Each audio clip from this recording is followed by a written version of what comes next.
اسرائیلی حملوں میں ایران کی ٹاپ فوجی لیڈرشپ کے شہید ہونے کے باوجود تہران نے تل ابیب پر بیلسٹک میزائلوں سے بڑے حملے کرتے ہوئے مؤثر جواب دیا۔ چنانچہ یہ کہا جائے تو بے جا نہ ہوگا کہ اپنی فوجی قیادت کے خاتمے کے باوجود ایران کی فوجی صلاحیت کو کوئی خاص فرق نہیں پڑا۔ تجزیہ کاروں کا کہنا ہے کہ اسرائیلی حملوں کا مقصد ایران کو نیوکلیئر طاقت بننے سے روکنے کے علاوہ رژیم کی تبدیلی بھی ہے۔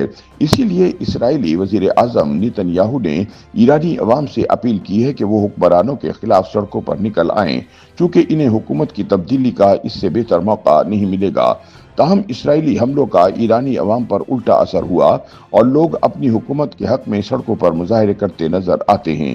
یاد رہے کہ اسرائیل کی جانب سے جمعے کو ایران کے خلاف آپریشن رائزنگ لائن کے تحت حملے کرنے کا اعلان کیا گیا تھا، جس میں اس کے مطابق ایران کی فوجی اور جوہری اہداف کو نشانہ بنایا گیا۔ اسرائیلی حملوں کا ایک بڑا ہدف ایرانی فوجی جرنیل تھے۔ اسرائیلی آپریشن کی وسعت بارے اندازہ تب ہونا شروع ہوا جب شہید ہونے والے ایرانی فوجی کمانڈرز کے نام سامنے آنا شروع ہوئے۔ اسرائیلی حلقوں میں ایرانی فوج کے سربراہ یعنی چیف آف اسٹاف جنرل محمد باقری کے علاوہ پاسداران انقلاب کے با اثر اور متحرک 3 کمانڈر ان چیف حسین سلامی بھی مارے گئے ہیں۔ اگرچہ ایران کے رہبر اعلیٰ علی خامنئی نے اپنے پیغام میں کہا ہے کہ باقری اور سلامی کے جانشین اور ساتھی فوری طور پر ان کی جگہ ذمہ داریاں سنبھال رہے ہیں، لیکن ان کی اچانک شہادتوں سے بلا شبہ ایران کو دھچکا پہنچے گا۔ یاد رہے کہ جنرل محمد باقری ایران کی مسلح افواج کے چیف آف اسٹاف تھے، یعنی وہ ملک بھر میں سب سے اعلیٰ فوجی افسر تھے۔ ایران کی مسلح فوج جسے ارتش کہا جاتا ہے، ان کے ماتحت تھیں اور وہ ملک کے پورے سیکورٹی نظام کی ذمہ دار تھے۔ محمد باقری نے پاسداران انقلاب میں 1980 میں شمولیت اختیار کی، یعنی انقلاب ایران کے 1 سال بعد، اور اسی سال ایران اور عراق کے درمیان جنگ چھڑ گئی۔ یہ کشیدہ تنازع 8 برس چلا اور دونوں اطراف ہزاروں افراد ہلاک ہوئے اور ایران کو بھاری نقصان ہوا۔ جنرل باقری نے ایران عراق جنگ میں بھی حصہ لیا اور وہ ایرانی انٹیلیجنس آپریشن کے پہلے کمانڈر بھی تھے۔ ایران عراق جنگ کے دوران محمد باقری نے ابتدائی طور پر آپریشنل فیلڈ میں کام شروع کیا اور آہستہ آہستہ انٹیلیجنس کی ذمہ داریاں سنبھال لی۔ جنرل باقری 1983 میں پاسداران انقلاب کے خفیہ آپریشنز کے سربراہ تھے۔ جنگ کے بعد انہیں انٹیلیجنس اور آپریشنز کا نائب سربراہ بھی بنایا گیا تھا۔ انہوں نے 1997 کے آپریشن میں عراق میں خصوصی کردار ادا کیا۔ 2016 میں وہ پاسداران انقلاب کے چیف اسٹاف بنے۔ ان پر گزشتہ ٹرمپ انتظامیہ کی جانب سے پابندیاں عائد کی گئی تھیں۔ یہ پابندیاں ایران کے رہبر اعلیٰ علی خامنئی کے قریبی حلقوں پر لگائی گئی تھیں۔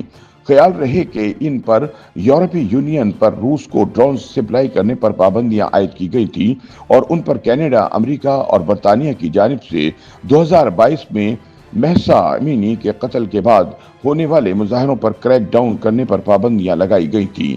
ایران کے سرکاری میڈیا کے مطابق ان کی ہلاکت کے بعد ایران نے سابق وزیر دفاع اور داخلہ احمد واحدی کو ان کا عبوری متبادل لگایا ہے۔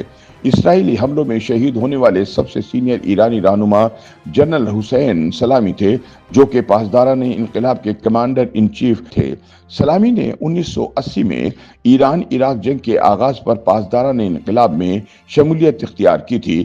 جیسے جیسے انہیں فوج میں ترقی ملی، ان کے بارے میں یہ مشہور ہونے لگا کہ وہ ایران کے مخالفین خصوصاً امریکہ اور اسرائیل کے خلاف سخت موقف رکھتے ہیں۔ 65 سالہ سلامی نے اسرائیل کو گزشتہ ماہ خبردار کیا تھا کہ اگر امریکہ یا اسرائیل نے ایران پر حملہ کیا تو تہران ان پر جہنم کے دروازے کھول دے گا۔ 21ویں صدی کے آغاز کے بعد سے انہیں ایران کے جوہری اور عسکری پروگرام سے منسلک ہونے کے باعث اقوام متحدہ کی سیکورٹی کونسل اور امریکہ کی جانب سے پابندیوں کا سامنا رہا۔